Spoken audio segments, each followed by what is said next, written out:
You're tuning into Black and White Sports on YouTube. The no-holds-barred truth on sports.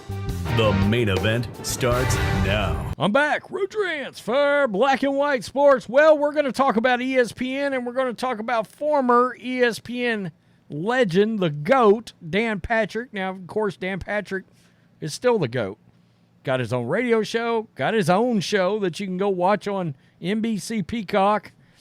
Got his own YouTube channel. He's everywhere. Dan Patrick is everywhere still. Shows up on NBC. So, Dan Patrick peeled back the curtain on ESPN. Now, Dan Patrick left ESPN like 15 years ago. It's hard to believe that him and Keith Olbermann had the best Sportscenter tandem of all time. Maybe the only ones that ever came close was Rich Eisen and the GOAT, Stuart Scott, rest in peace. Well, Dan Patrick has exposed ESPN. It shouldn't surprise us that at the time, the CEO, John Skipper, the cocaine cowboy, the very guy that had to step down because he had a coke habit and he was about to get exposed for said coke habit, so he stepped down.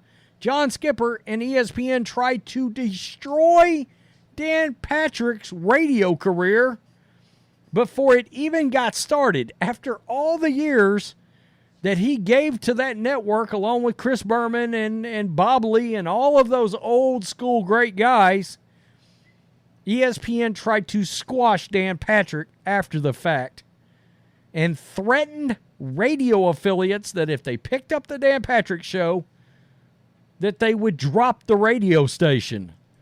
I mean, Disney and ESPN, they are really scumbags. Truly, just absolute scumbags. This is awful announcing. Dan Patrick left ESPN to take control of his career more than 15 years ago. But it appears the worldwide leader got a little vengeful after he left. Patrick appeared on Macro Dosing, the Barstool Sports podcast host by retired NFL athlete Arian Foster and PFT commenter, and detailed how ESPN systematically tried to keep his show off of syndication in local markets around the country. Quote, "They were pretty tough to me," Patrick said.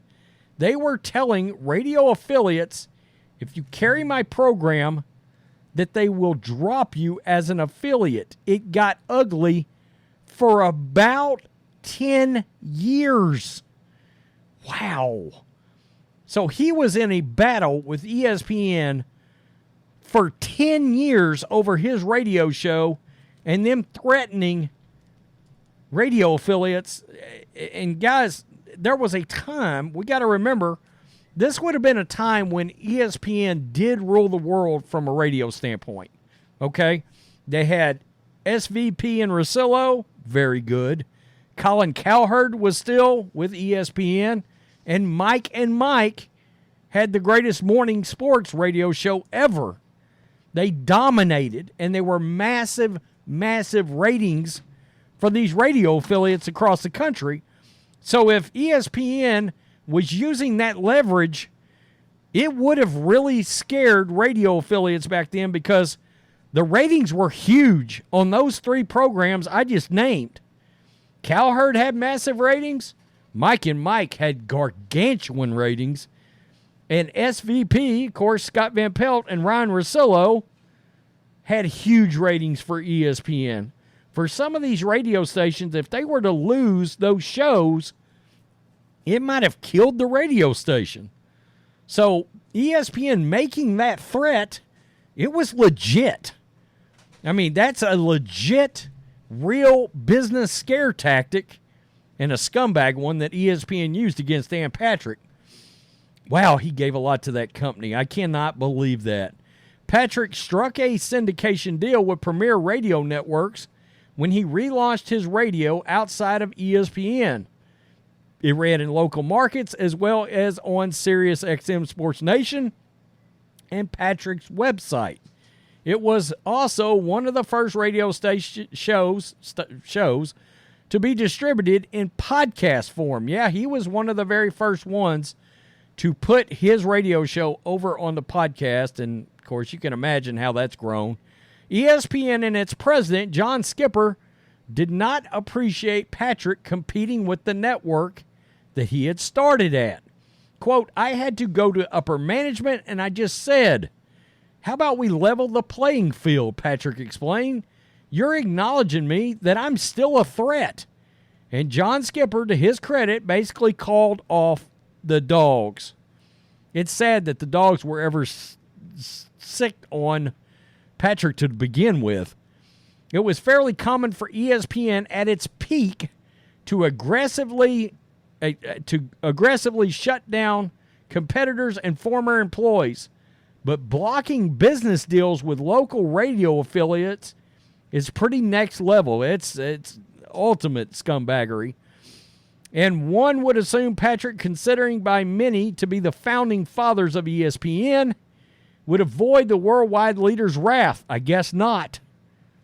I wonder if I'm sure they did not have the same leverage over Rich Eisen. Rich Eisen left and went to NFL Network when NFL Network first started. They hired him to be the face of NFL Network. But we know Rich Eisen's got a very popular radio show too. Especially when Patrick has always been open about his desire to explore his personal growth when he left ESPN, which he left on good terms. Maybe not. Patrick had to go directly to Skipper to plead that he could continue his radio career unabated. Quote, I said, look, I gave you 18 years of my life, Patrick said.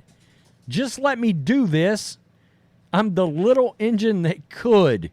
Can you imagine? And look, Dan Patrick has showed up in movies.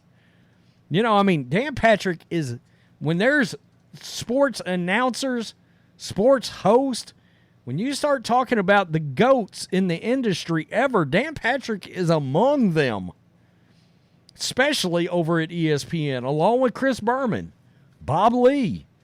I mean, it's unimaginable that ESPN did this to a guy that put so much into that company and helped them become a ratings juggernaut back in the day when they actually, I mean, they had massive ratings at one time. Now, most of their studio stuff has fell off, and we know why.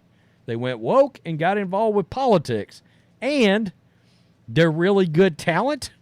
Trey Wingo, Mike Golick, all these guys like that, they got rid of, or they chose not to re-sign, or would not give a deal that was fair enough, in my opinion. Somebody like Ryan Russillo, who I was a massive fan of, now over at the Ringer. Unbelievable. Unbelievable that they would do that to one of their GOATs. Shouldn't surprise us at all. It really shouldn't. I don't know. Tell me what you think, black and white sports supporters. ESPN tried to screw Dan Patrick, of all people. Wow. Peace. I'm out. Till next time. Thanks for watching the show. Be sure to like, comment, and subscribe. Be sure to tune in next time on Black and White Sports.